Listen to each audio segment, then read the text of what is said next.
viewers, we're going to take a drive now with the Allegra heading uphill towards Campotalogno. So let's just jump in and get things set up. You probably watched my other tutorial which teaches you how to set up the train, but we'll be doing it again. So first thing is find the hotspot for the master key and put it in. Set our reverser to forwards, headlights to full, tail lights to red, mirrors to out. We can open our left hand doors to let these people board. You can use your keyboard naturally enough, should you wish. You'll notice our destinations are already set up, and the lady's going through them all at the moment. So if we look on the front of the train, it will say Auspicio, and if we look at the back of the train, it will say nothing, because it's a carriage. Okay. If you have any questions, that'll teach people being smart and not actually looking at what the rest of this train is.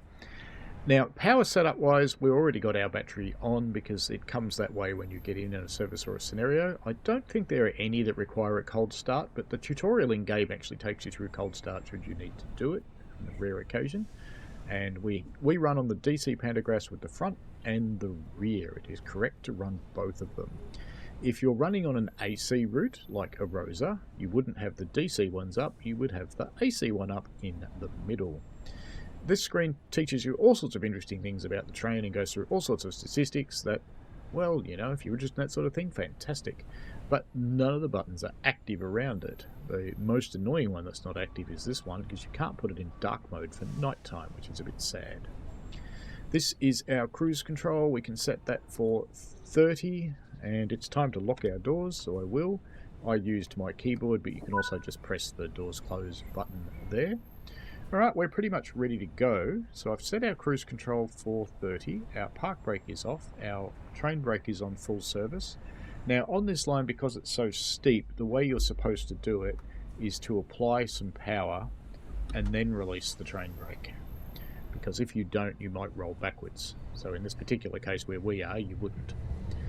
Now, we're going to drive with the cruise control. If you want to drive in a more freehand way, if you push the cruise control all the way up to 120 kilometers an hour, you can then drive based on using the throttle and the regenerative brake yourself. Just remember that the regenerative brake can't actually stop you, it can only slow you down. So we're going for a little cruise here. I'm informed that the Swiss drivers don't honk their horn for crossings. They rely on Darwin to do his thing, and people to simply look after themselves. We're going to come into the street running section shortly. And we'll have to slow down for that. You can see on the track monitor up there, which is being my route guide, that there's a 15 zone coming up. Slow down for that using the cruise control or VSOL. It's a little bit like AFB on the German trains. It's mandatory on the Swiss trains. You can't turn it off, which is why you're not allowed to in game. It's not provided for anywhere.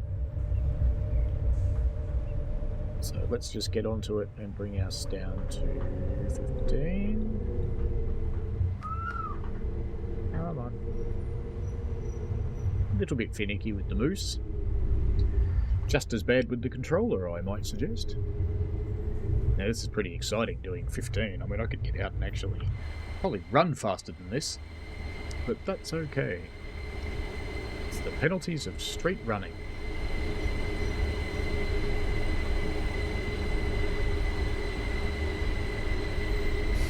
Look at those cars politely waiting for us. Why are they politely waiting for us? Because we're a train. Oh, look at that. The carriages that we're hauling still sound like shopping trolleys being pushed downstairs. Fantastic. You may recognise them from lines such as Rosalini, where they're not as enjoyable as they could be.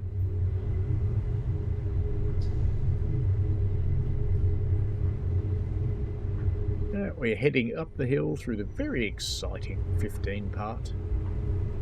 It's all good. We can do this. Sure we can.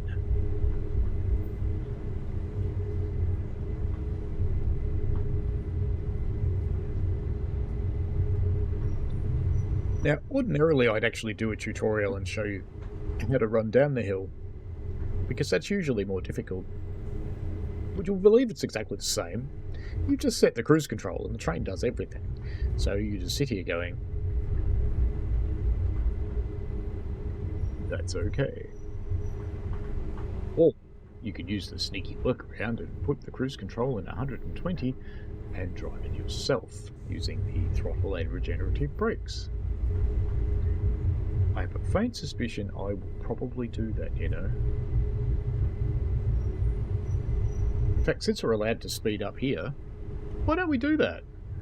Why don't we just bring our throttle back down a bit so we don't take off like a scared bunny, set our cruise control to 120, and now we can use the throttle ourselves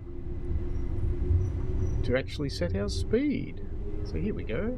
We do have a 25 corner coming up, so we won't go over 25, even though we're allowed to do 30 right now. So I'm just doing this with the throttle just like you would on any other train. Here we go, round the corner in the 25 section. A bit more throttle because we're losing a bit in the corner there. I can't wait to try a run up here and see just how fast I can actually get it up the hill. I can see speed runs happening on this route, I really can. Because you're going to have to actually think about it, because if you try and go around the corners really fast, you're just going to end up failing the Possum-Vaughan rule and being upside down. We are allowed to do 30 again now, so let's speed it back up. I am using the workaround if you've joined this video late, which of putting the cruise control to the maximum speed of 120 and then just modulating my speed myself with the master controller. This is a lot more satisfying than just sitting here doing nothing, I have to admit. So I think I can see myself doing this all the time. It might be a little fiddly for keyboard users. I'm using a rail driver, which makes it a little bit less annoying. Controller users are probably okay though, because you just click your buttons. And I think you'll be fine. You can see I'm actually changing the power up and down quite a bit. But part of that is also because the rail driver is an interesting implementation. One thing to watch for in the rail driver is the zero position on the throttle is quite hard to actually select. So don't be in a hurry. Crawling up, we're almost at Campo Cologno, and we're going a bit quick. That's okay. Quick flick of the wrist, and now we're not. Now we're going too slow. So you will need some driving skill if you're going to do this. Probably wear out your hand, but that's alright. You'll notice in my track monitor that my signal aspects are not shown. That's sort of forcing me to learn the signals of each route rather than depending on the track monitor telling me whether they're green or not. It also stops me cheating because I know there's signals coming, but I don't know what they say until I actually see them.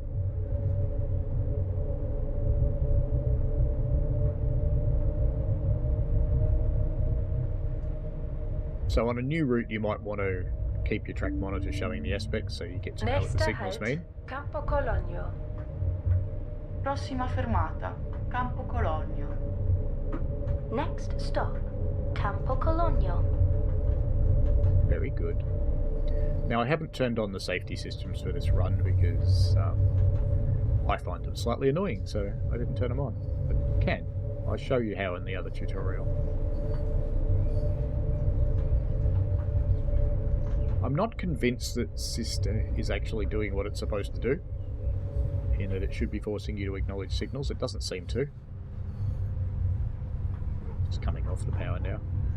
And the vigilance is just like any other vigilance. It just every now and again pops up and goes, and if you don't acknowledge it, it goes, well, I'm going to stop your train then, sunshine.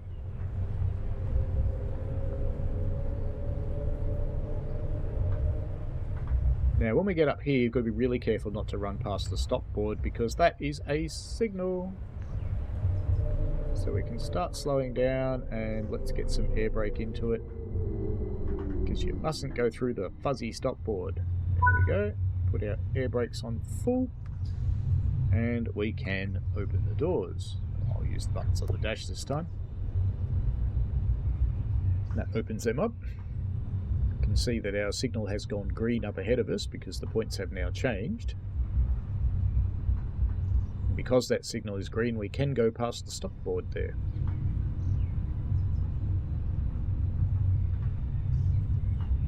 Loading, loading, loading, loading, loading, loading. Now you may have heard the announcements. They happen in German. Is it German or is it Swiss? Maybe it's Swiss. And Italian and English. You can't change that. You can't use other languages. So if you don't know one of those ones, don't listen to them. You also can't turn them off. It's exciting. And it's almost time to go. So let's close our doors. So I used my keyboard, but you can of course press the close doors button on the dash should you wish. Now, let's just behave ourselves now. Let's put the cruise control back to 30, so we'll let the train drive itself. Now before we take off, we're going to apply some power on the throttle. So I'm going to give it about 70% because we're going up a fairly steep gradient. Then I'm releasing the air brakes. If you don't, you will roll backwards. This is embarrassing. Off we go towards Brusio. We shall keep running this tutorial briefly just so we see the viaduct crossing over from one side of the street to the other and annoying all of the motorists, which is always a satisfying thing to do when you're driving a train. Because annoying motorists is why we exist. Be allowed to speed up shortly, but not for very long.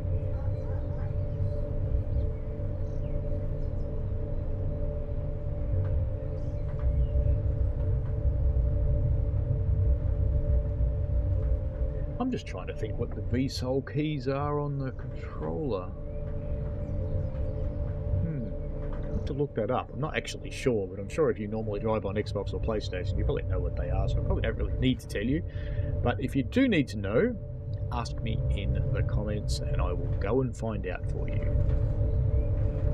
There are keyboard shortcuts for it.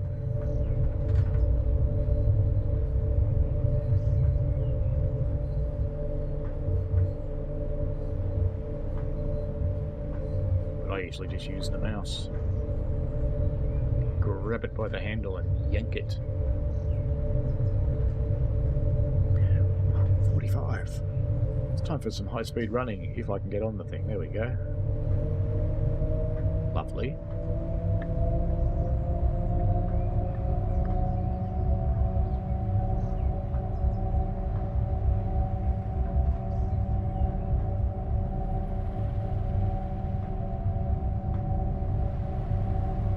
Now, why are we already going all the way up to Brusio? Given I've shown you everything there is to show you in this tutorial, there's nothing else to see except for recovery from emergency brake. Excuse me. If you happen to put on the emergency brake through either of these, just release it and put your throttle back to 0 and back to power and you can drive again. Oh no, we're going too fast.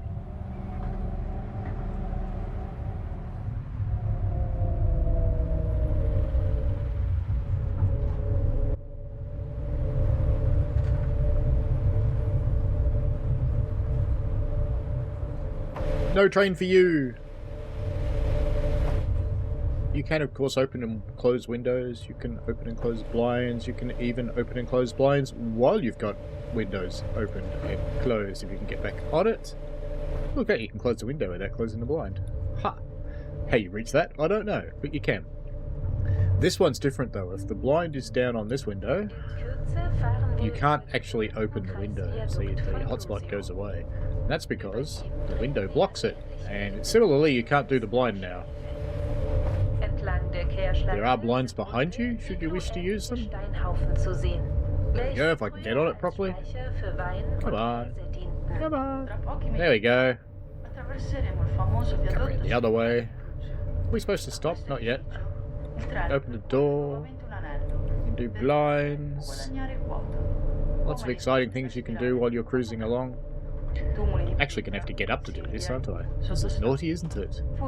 There we go. If you don't want the passengers watching you, you can close the blind. In a few minutes, we will be crossing the famous circular viaduct in Brusio. This construction again makes a loop to lose or gain height, like the spiral tunnels after Burgoon. The igloo-like stone mounds below were once used for storing wine and cheese. Cheese. We're nearly there. You can see it up here. Let's in fact jump out of the train and go and have a look. We go and sit up here somewhere, for example. There's a tree in the way. It's in fact stuck. It is in fact a floating tree. Excellent. Love a good floating tree.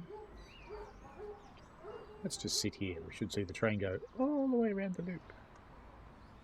Where are you, train? No train? There you are.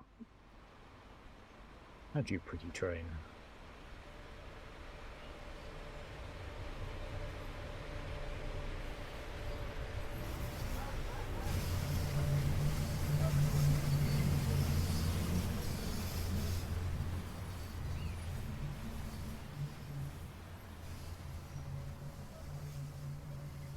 It's a pretty tight corner. On our way to Brusio, which we're almost at. It's just up there. You can see we've got a green signal to go into Brusio, which is awesome. Because if we didn't, there'd be a train coming the other way, and that would not be awesome. That would make this happen. Sad kitty.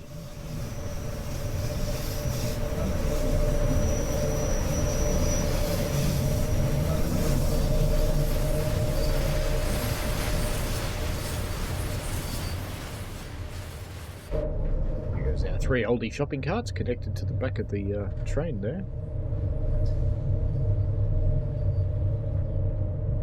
Now your distance measurements on this one, remember it's as the crow flies, so it's actually up there, so it's further than the distance that we were seeing because we have to go via the track because we're not a crow.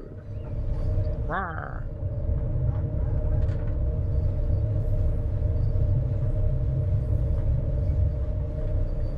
Positively rocketing up here at 30 kilometers an hour. I remember this route from Train Sim Classic, and I think I drove it maybe twice, to be honest. Once up, once down, and that was pretty much it. I was sick of it. Brusio. Prossima fermata, Brusio. Next stop, Brusio. Yay, Brusio! Alright, let's start powering off now. We'll let gravity do most of the work. Now remember, if you're using the regenerative brake, it can slow you down, but it can't actually stop you because it becomes useless after a while, and you'll either keep crawling forwards, or if you're on a steep enough slope, you'll start going backwards, which is slightly undesirable, of course. Alright, let's put some real brakes on.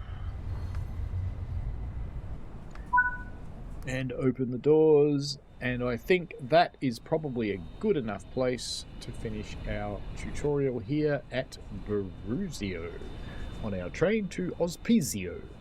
Alrighty, hope that's been fun and enjoyable. If you've got any questions, chuck them down below in the comments and I'll see what I can do to answer. Alrighty, thanks for watching. See you later.